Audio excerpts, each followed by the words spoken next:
បាទក៏មានបទចម្រៀងថ្មីដែលច្រៀងអំពីគ្រោះថ្នាក់ចរាចរណ៍សម្រាប់បងប្អូនដែលគាត់ចូលចិត្តគ្រឿងសង្វឹងតែពិតយើងមិនហាមឃាត់មិនឲ្យហូបទេគ្រឿងសង្វឹងប៉ុន្តែសូមកុំឲ្យការញ៉ាំរបស់បងប្អូនទៅបង្កបញ្ហាដល់បងប្អូនយើងដែលអត់ដឹងអីគាត់អត់មានដឹងអីសោះលេខតែយើងអ្នកសង្វឹងសោះទៅបើបុកគាត់ធ្វើឲ្យគាត់អស់អាយុជីវិតដូច្នេះសូមបងប្អូនស្ដាប់បទចម្រៀងនេះទាំងអស់គ្នាហើយពិចារណានៅអត្ថន័យនេះទាំងអស់គ្នាអរគុណរីករាយជាមួយខ្ញុំទៅបាទ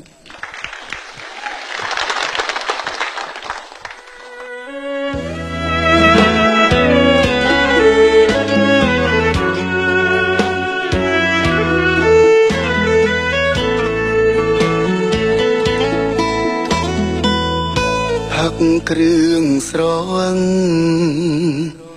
ជួបជុំកាកកាយ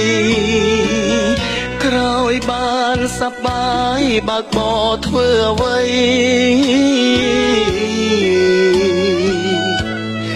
អ្នកម្ដាយខ្ញុំអើយឈាមហូរពេញដីនេះគ្រួងស្នាដៃនាងពីឃាតហើយកុំព្រាពីតូចឪពុកចាក់ចោលគ្រួសារតែតោស្ទើរតែគ្មានត្រើយគ្រួងថ្នាក់ចរាចរណ៍ស្លាប់ម្ដាយខ្ញុំហើយអោទេវតាអើយប្រុសម្ដាយខ្ញុំផងមានម្ដាយឯណាហើយនឹងគេទៀតទ្វីបលងហាក់ដូចចង់អៀតធ្វើបាបម្ដាយខ្ញុំកូនឡង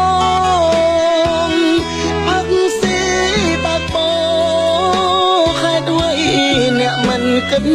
ផងឬក្រោយសាងក្រុមហងឆ្កងអ្នកអាងលើអ៊ីនសរ៉ែនគ្មានកន្លែងណាលក់ជីវិតទេធ្លាប់តែ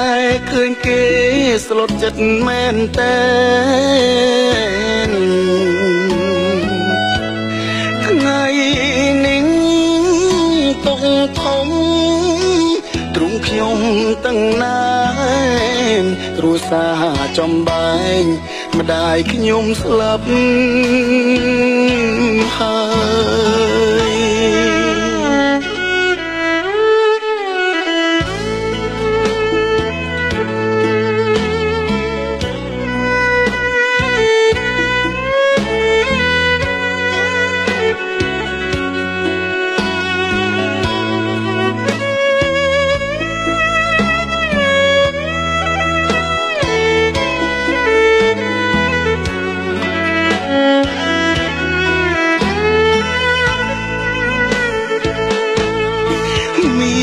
ម្ដា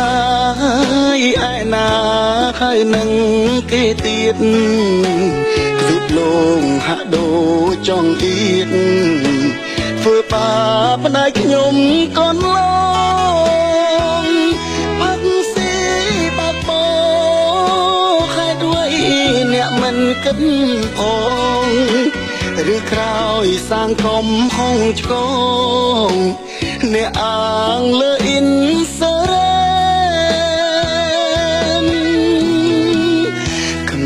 កន្លែងណា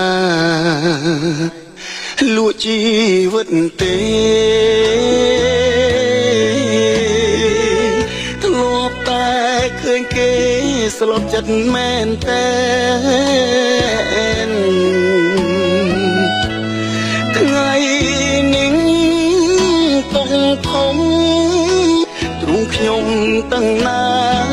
នគ្រួសារចំបែងម្ដាយខ្ញុំស្លាប់ហើយ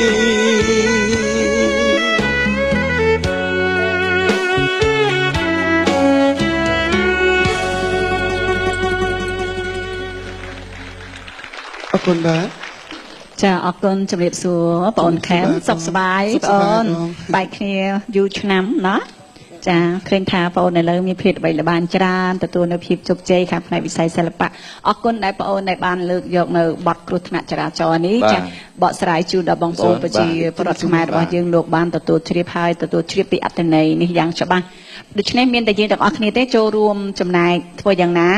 យើងត្រូវពង្រឹងក្នុងនាមយើងជាអ្នកបើកបរពង្រឹងស្មារតីរបស់ខ្លួនឯងចាការបើកបរត្រូវមានល្បឿនកំណត់ការទទួលទានចិត្តស្រវឹងចាត្រូវតែកាត់បន្ថយបើដឹងថាខ្លួនស្រវឹងសូមកុំបើកបរចាព្រោះឥឡូវយើងកំពុងតែត្រូវបានពង្រឹងនៅច្បាប់ចរាចរណ៍ទាំងការបើកម៉ូតូនិងបើករថយន្តបាទមានការផាកវិន័យហើយក្នុងនោះឥឡូវមានការសម្រួលរហូតដល់ម៉ូតូបើក្រោម 125cc បាទយើងអត់មានបានបើកបរបានដែរប៉ុន្តែត្រូវចេះបើកឲ្យស្ទាត់ហើយដឹងពីច្បាប់ចរាចរណ៍ក្នុងរថយន្តដែលត្រូវតែបើកហើយព្រោះថាបើសិនជាអត់ពាក់មីនោះគឺបានបើកបរអាចមានទោសរហូតដល់ជាប់ពន្ធនាគារទៀត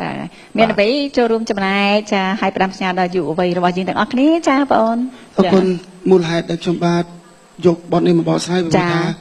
ជំនាញការខ្ញុំបាទតែងតែចុះទៅតាមខេត្តបងពេលខ្លះចឹងទៅអ្នកបើកឡានគាត់ស្វឹងពីណាពីណីចឹងមកទៅបុក